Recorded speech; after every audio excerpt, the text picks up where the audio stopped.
First and foremost, I'd like to say hello, everyone. Hello, everyone. Haven't we had a great time today? All right, we're going to continue. First and foremost, I'd like to say to Cultural Crossroads Incorporated and founder Dr. Joyce Marie Jackson, Dean of Anthropology here at the LSU, and also her board members, thank you for having me to speak again today. In 2020, an introduction was made by Dr. Jackson by Dr. Annie Daniels, who previously introduced me.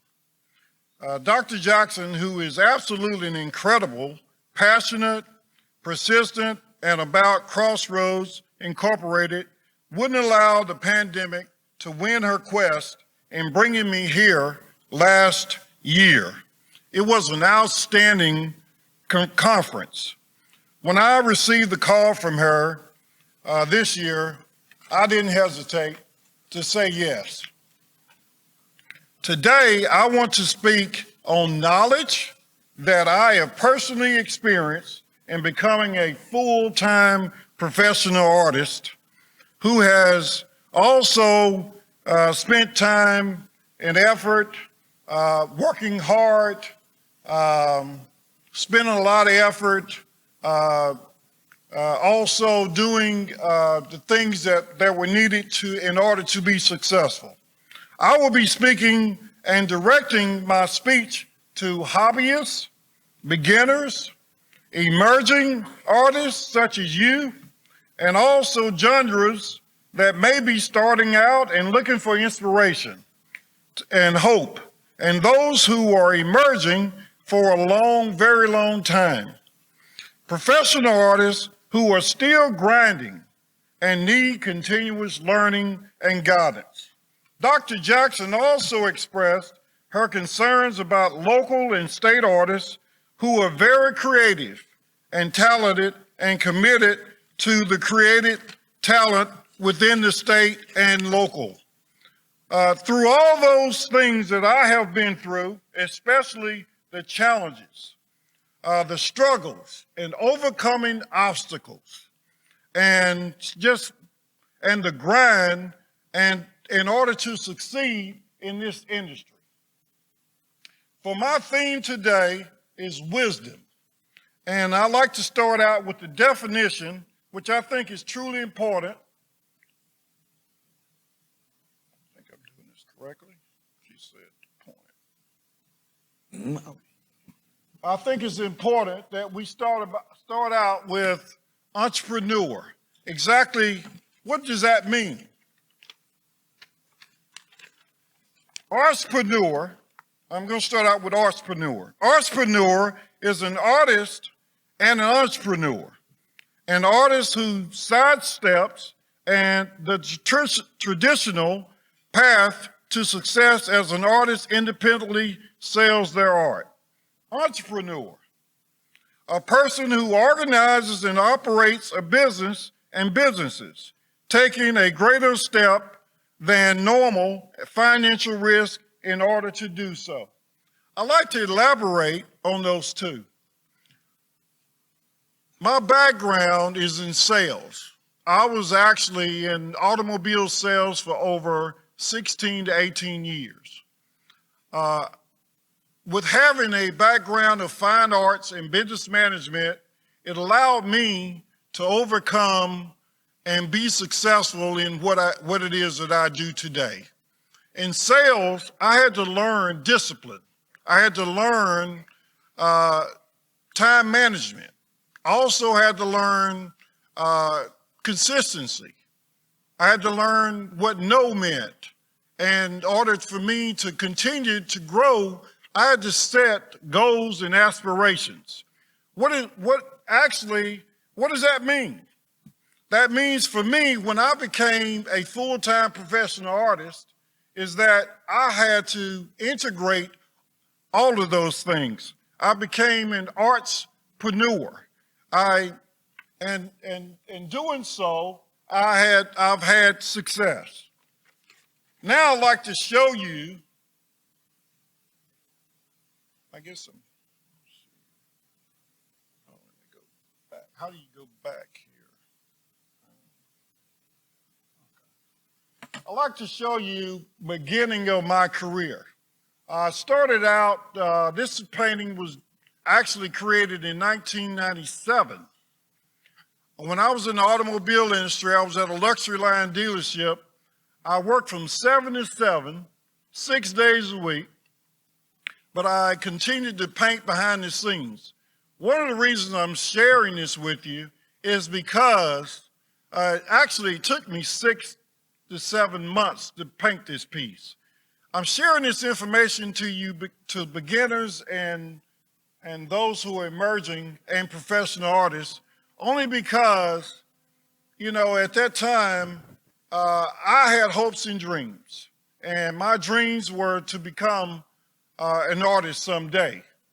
But I knew I had to work on my talent and my gifts. So I invested in myself with the dollars that I made from the auto industry, and I went on to work on my craft.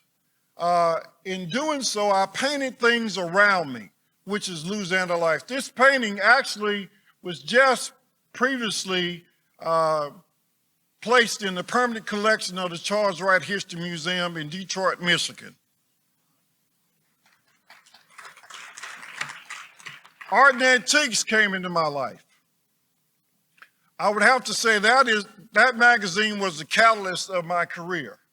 It started out where I was chosen out of 1,700 artists from all over the world to be featured in that magazine. At the time, I did not know the impact that it would have on my life nor my career.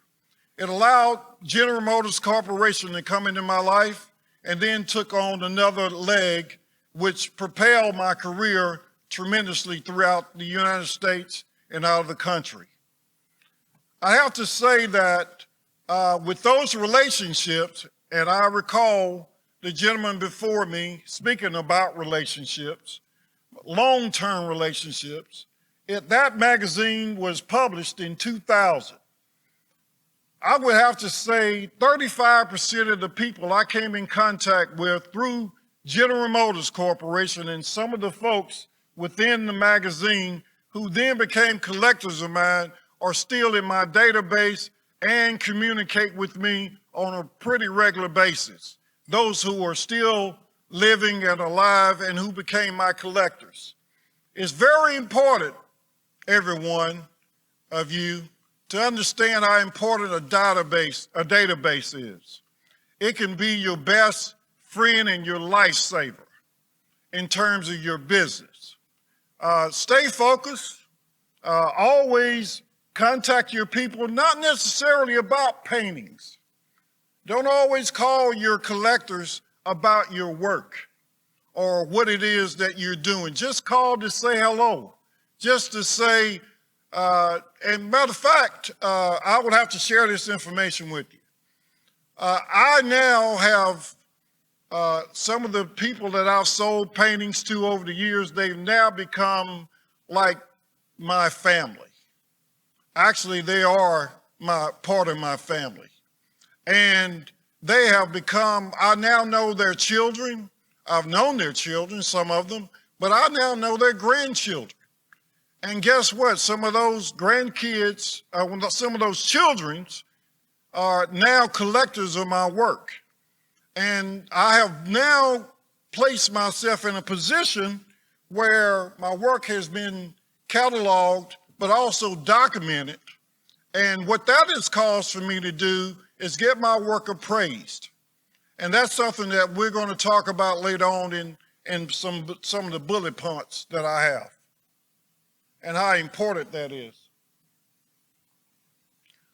This piece was also featured in the Art and Antiques magazine, which is now, I wish one of those I had back. That's another piece. Actually, Thomas Moorhead, who was the first Rolls-Royce dealer in the United States, African-American dealer. Let's give him a hand. He became the first African-American Rolls Royce dealer, and he's from Monroe, Louisiana. Yes, sir. And a Gramblinite. Also, this piece is of Northeast Louisiana. If you were to go to look at some of my pieces on my website, I actually started out, my goal was in life is to paint my surroundings. And basically this was my backyard. I grew up in a very rural community, not on a dirt road, wasn't that fortunate, but I did grow up in that type of environment. But my parents, they saw fit to, they were hard workers, but also they saw fit to educate all of us and give us the opportunity to leave for the summers to see a different world. And that art was one of them. Moving forward, this piece is near and dear to me. It belongs to an incredible collector in the Detroit area. It's titled Before and After the Storm. It's near and dear to me only because it was created in 2004 or 5, excuse me, during Katrina. I thought about, during that time, I thought so much about the folks who was in despair, who was on inlets, who had no electricity or nothing, but they were hard workers and they were good people who were suffering without anything of sorts. They didn't have the convenience of so many people who were in need during that time. The next piece is titled Sister. Sister is a piece that identifies a lady who was in my life that my mother, of course, would leave me to babysit me. She was one of my babysitters. And I have to share with you, I continue to tell you about these people and paintings that I create, but I have to tell you, especially to you beginners, understand, or any artisans, what's really truly benefited me, I would have to say, is that I've stayed true to my work. I've absolutely stayed true to my work. I do not paint for anyone unless it's a commission piece. I paint from my stories. I paint from things that I've come in contact with, experiences, ideas and concepts that are near and dear to me. And I am a God-fearing man. I believe in God. I believe that He gives you ideas. This gift that I have is innate. Yes, I have a formal education in art, but I have to tell you that if I didn't paint the things that are near and dear to me, I would not be able to succeed in my career. Next, this piece is titled Survivor. Survivor was one of the pieces that was in the Color Purple exhibit that was done in 2007, downtown Los Angeles. It was one of its kind. It was 25 of us that was chosen for the exhibit. And this piece is also has been sold, which is one of the pieces that I truly wished that I had back in my collection. This piece is titled Vindication, which is in my personal collection. And I also will share with you artists the importance of having art in your own personal collection. I was told by my CPA, and I do have a CPA, I've had my CPA since my business was created in 1998. And in my company, Creative Paintings Incorporated, the first thing that my CPA told me and my attorney said to me, they said, Mr. Kelly or Frank Kelly, I'll say Frank to you all, what we'd like to see you do is save 2 paintings a year. Now I have over 42 paintings of my own. I've since seen my paintings grow in value from X number of thousands of dollars to a large sum of dollars, which have been also appraised. And now my collection has allowed me to utilize my collection to operate my business. And I'll talk more about that, how your art can benefit you in your business, how you can utilize your art to do multiple things, okay? Next is courage. This is another piece that I like to say I wish I had kept in my collection. But it now belongs to someone who is near and dear to me, who has become not only a collector of mine. I previously painted, she just recently moved from Detroit and built a home in Florida, larger space, and now she owns, from that particular piece, she now owns 7 of my pieces that I was commissioned. And you never know, I met her in 2004, and I had this painting, and I would have to say that this piece was titled Courage, but that piece was truly meant for her. But now we are in partnership together. She's a psychologist, and I am a certified art therapist. I work with her from Tampa, Florida, on a consistent basis. Actually, I will be doing a retreat this year from the relationship that we have built. We now have a partnership business we have now created. That we're now placing on site. You can look it up. It's Need Talk.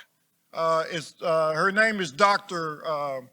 Deborah Spence, and of course, she's the CEO.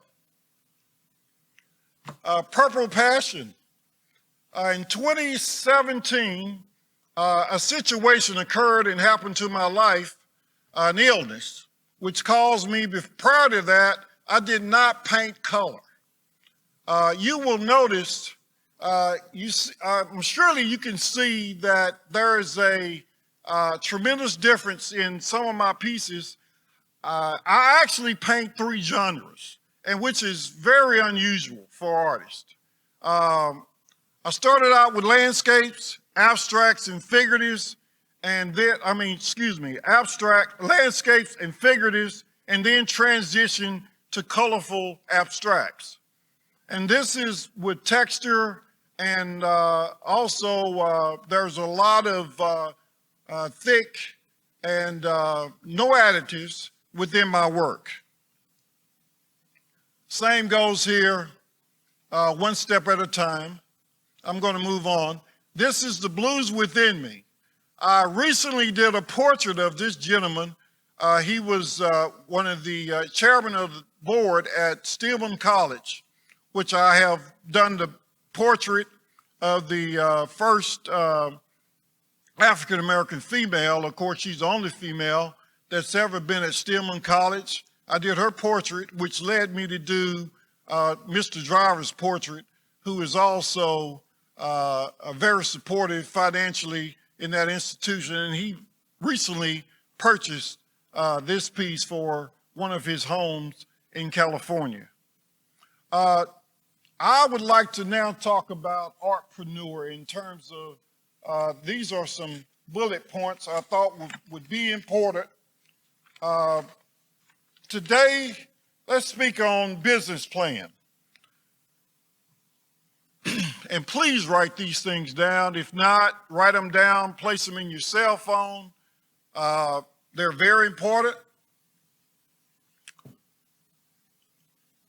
First of all, I believe as an artist, you have to have an idea. And then, of course, you need to create a business plan. If you want to be successful, we're talking about being successful. We're talking about, I'm a person who does this every day. This is not my part-time job. I've been doing this every day for 22 years. And it has been, I had to learn a lot on my own. I didn't have a mentorship. I didn't have a mentor. I didn't have anyone to go to from where I grew up. There was nobody. I'm in a rural community. I think there's about, 50 to 60,000 people possibly in the Monroe, Northeast Louisiana area. I did not have that. So there was a lot of times where I had to I made a lot of mistakes, and I utilized those mistakes to get places. I went to people. And I'll tell you this, guys, don't be afraid to ask someone. If you don't know something, pick the phone up and call me. Matter of fact, I'm offering that opportunity. If I haven't, to you guys from Monroe, please call me. I'm always there for you. I will always be there for you. And I like to say also, it's important with the business plan, set a 5-year business plan. Matter of fact, every 6 months, I always go back to my plan and revisit and see how far I've come from the perspective of what I've accomplished and where I haven't, and I focus on those things. Another thing is that I project my financial, which is very important, and we'll move on from there. A business name. In order to be a professional artist, you have definitely got to create a name for yourself. What that means is that we're going to talk about branding here in a minute, but that's really important. The gentleman before me spoke about branding, which is truthfully enough, and we're going to talk about that in marketing. But within the business name, you have to come up with a logo. And we're going to talk about that too. But within your name, you've got to be what I call in order to be a true artist, you have to have accounts. And we're going to talk about that as well. Marketing materials. Always shop for your best price points, okay? Believe it or not, materials have gone and they've skyrocketed after COVID. They've gotten extremely high. Okay? Next is build relationships, and I think I've spoken on that, how important that is. Networking is one thing, but the relationships is the next step. Without relationships, there's nowhere else to go. Open business bank account. Create your own business. Get a bank account in your business name. You may think that your personal account is what matters, but you need more for your business because you have taxes and things of that nature in order to deal with. Next would be insurance. Yes, insurance. I have 2 insurances. I have one for my gallery. I have liability insurance. Okay. I also have insurance on all of my art within my store, my gallery. Bankers. I said bankers. I mean that. And please, professional artists. Bankers, let me tell you how important bankers are. I'll never forget, I needed, General Motors had come into my life and I was doing summer and winter conferences for them. And I was flying all over the United States twice a year. And I needed to go places and ship things. And I didn't have, it takes money. It takes a lot of money to ship things and put insurance on it. And you need those dollars. You need support. Well, that's called cash flow. If you don't have cash flow, you need to have a banker at your disposal To go down and sit in front of a banker and ask them to give you X number of dollars is very important because they can then place those dollars in your account. And I have to tell you something as well. Creating a line of credit is very important. I'm going to say that again. Creating a line of credit. If you create a line of credit with your banker, then you'll be in a position where they can transfer those dollars in your account when it's needed. You actually paying yourself, and then when you borrow, instead of using a credit card, which is a higher rate, you're borrowing from a line of credit, which is a lower rate, which allows you to use your money to utilize to go and do what you need to. And when you make money, guess what you do? You go back and return and pay that money down again so you can utilize it for your next term. The next thing is financial advisor.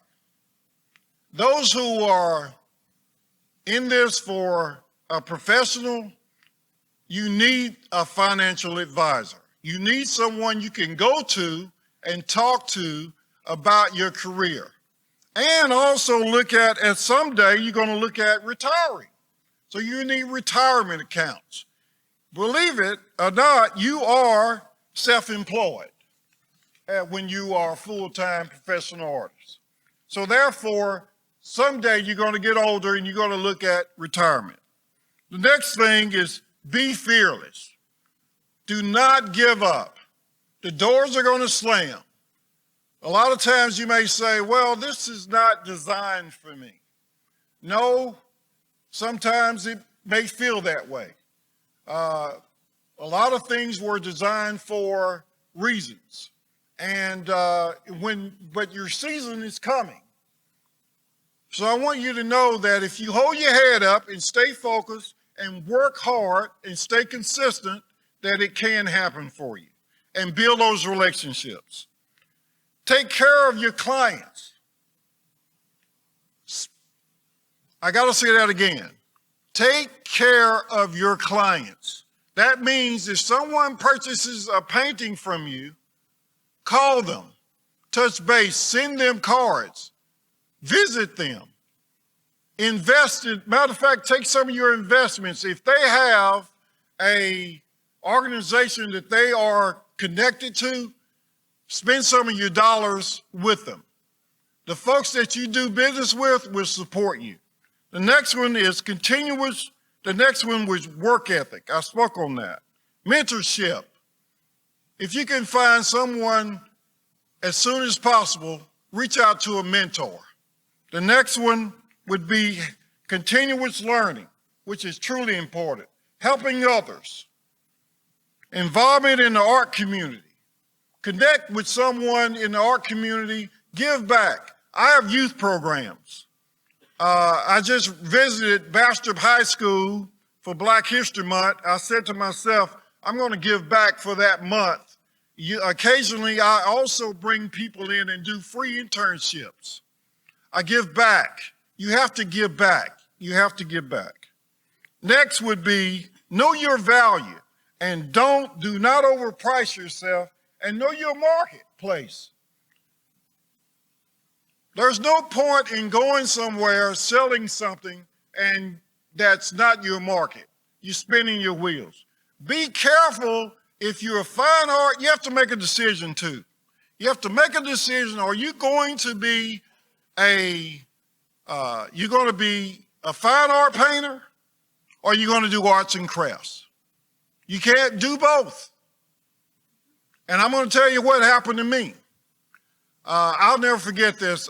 One of the third largest museums in this country, a major art dealer went to them, and they found where I had 11 prints, which that's a very small number,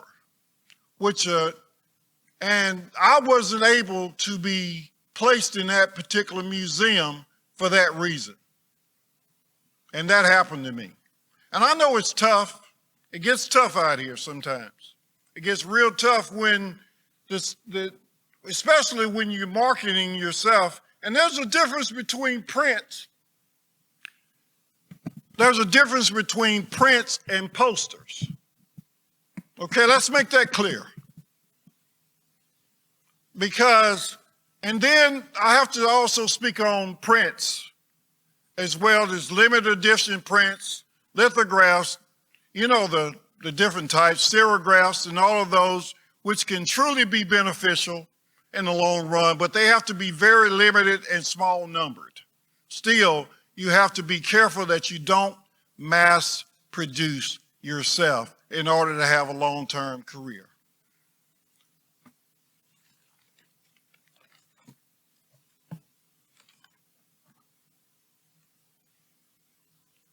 At this time, I like to say that I have to go to wisdom. And this is the last piece that I've painted this year.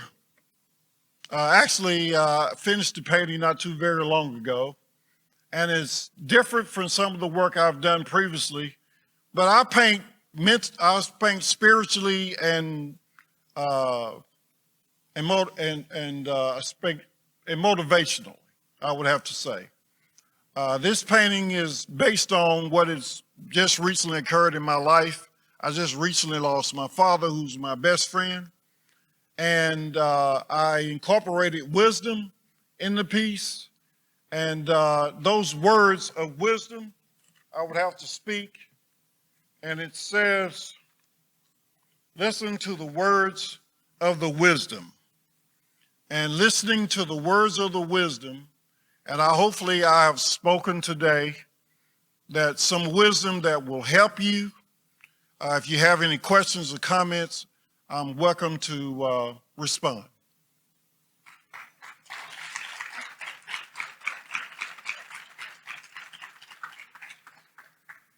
Yes.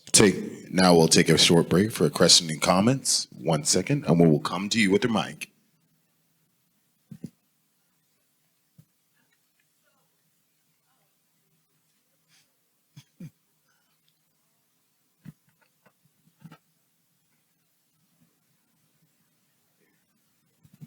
Hello, thank you so much. Everything was very wonderful.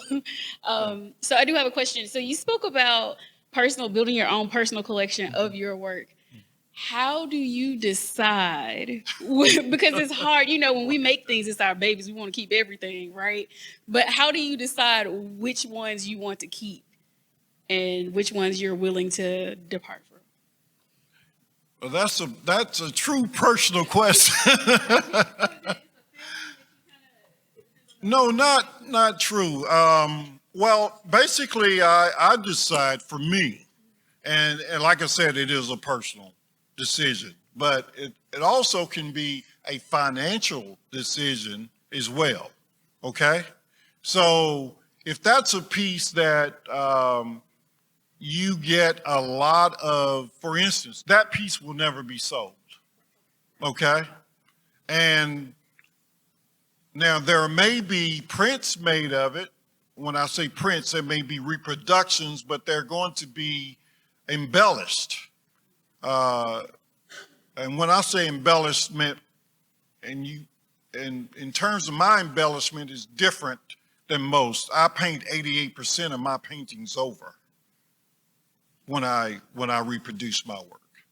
So there will be some changes within the work. Of course, it will not be the exact piece, okay? So what I would say that particular piece would definitely have to be something that's personable, or you would see a financial gain at the very end of the spectrum, I would say. Mm-hmm. Yes. Dang. Here I go. Hold on. Words. Yes.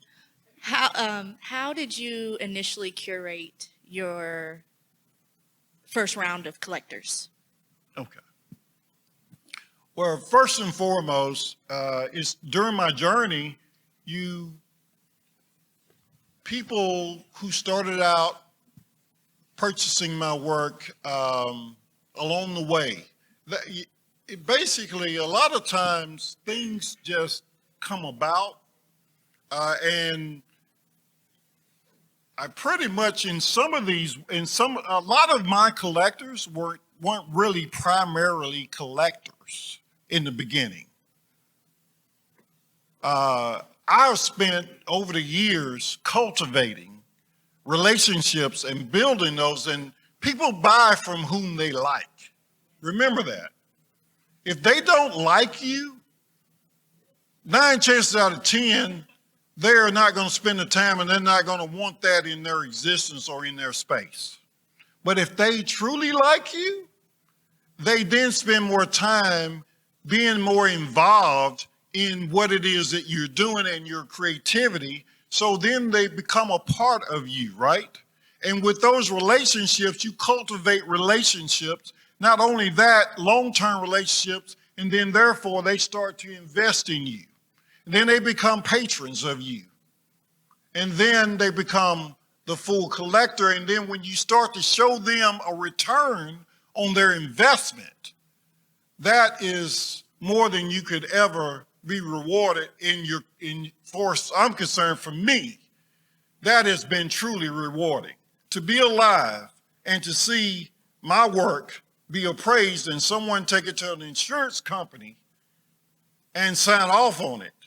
And then it go to their net worth, and then they turn around and utilize that to buy property, to buy other things.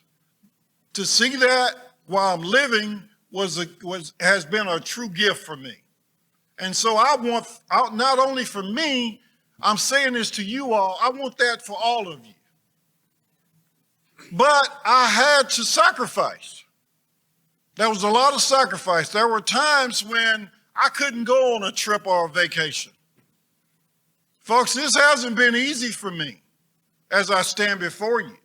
But if you want to do something, you got to give up something.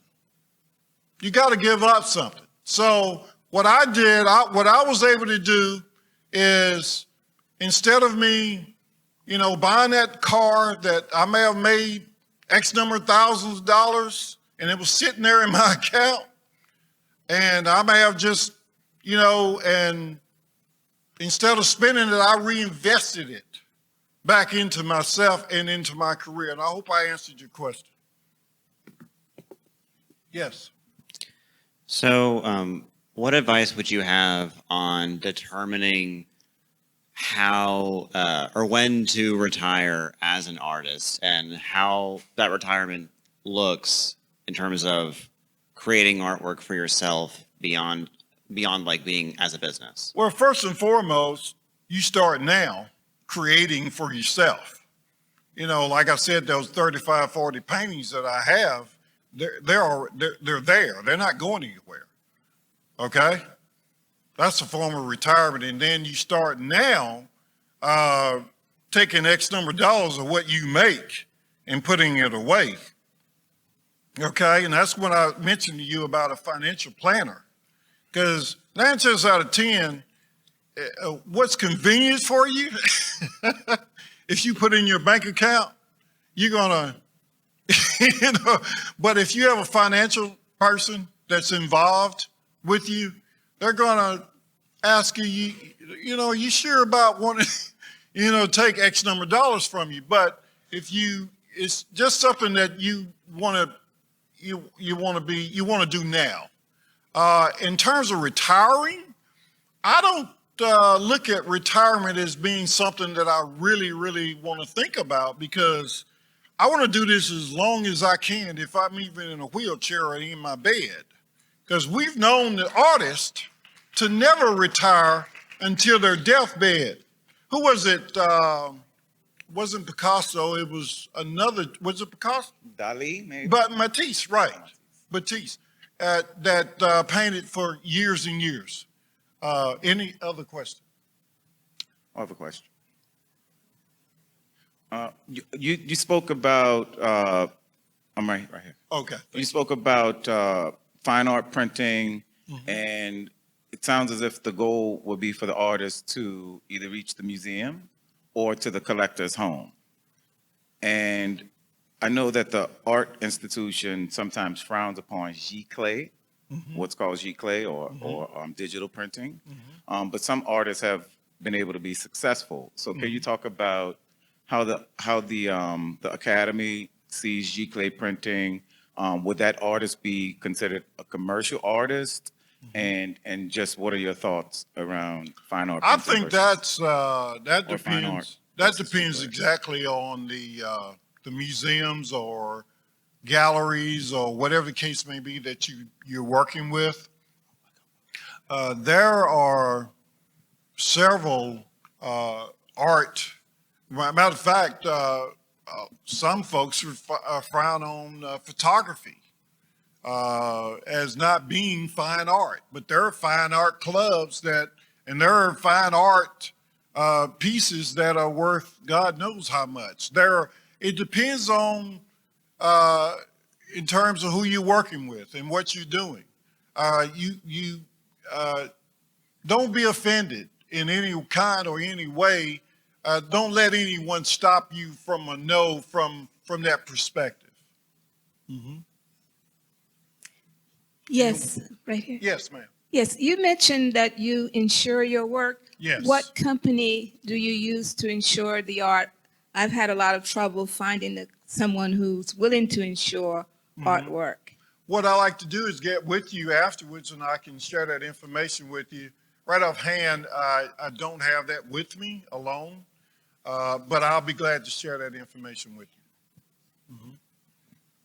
Frank, I want you to just to talk a bit, and you sort of just said this in passing, but I would like for you to talk about what happens when you have a serious illness and then you want to try and come back from it. I know your journey, and I think it would help a lot of people in here if you would share that.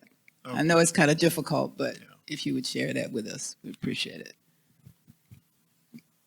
Dr. Jackson, for some reason, I knew I wouldn't be able to leave here without you asking me that question. But I'll tell you, she's on point. I had an illness in 2017. 2015 is when I opened my gallery. I think it's been, 8 years now? 8, 9 years going on. But right soon after that, 2017, I had a stroke, an aneurysm, and I just knew it was over for me. I just, and I had, but I never gave up. I still kept my gallery, although I was paying rent every month. I went daily, and I would sit there for 2 hours.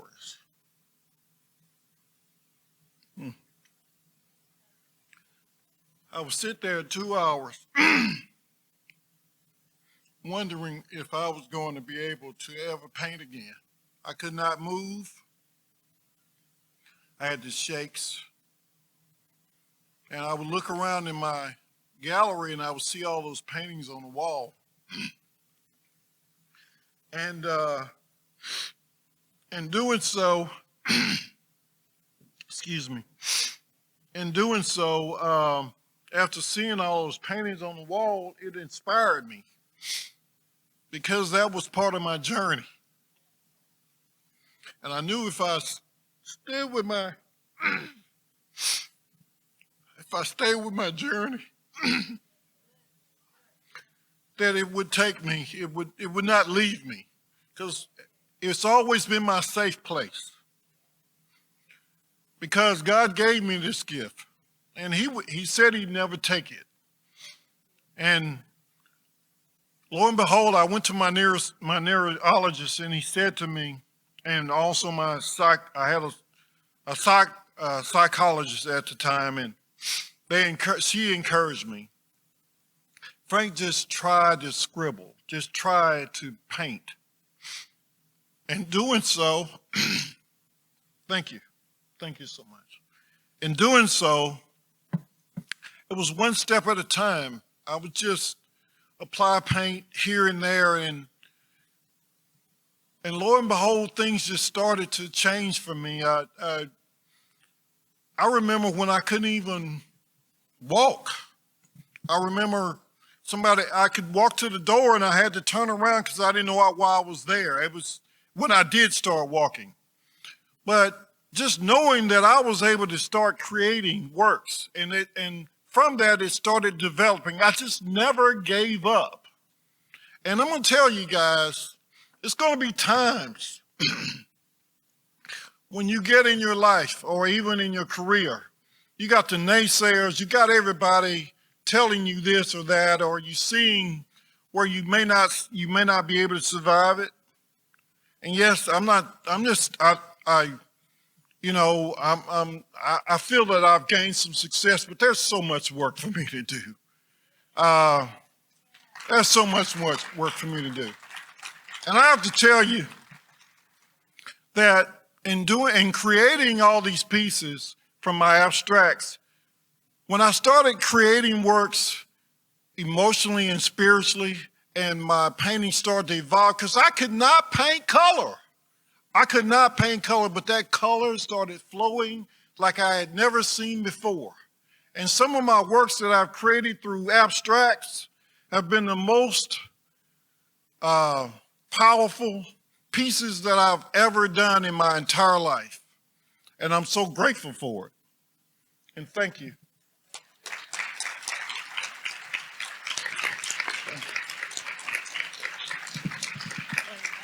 Don't leave. I have to say, I experienced his exhibition last year, and I am a true admirer. It's so wonderful, and I am looking forward to purchasing one in the future. Right now, I can't, but I keep hope alive. So, on behalf of Cultural Crossroads and Power Coalition, we have just a small token of our appreciation for you coming. Thank you so much.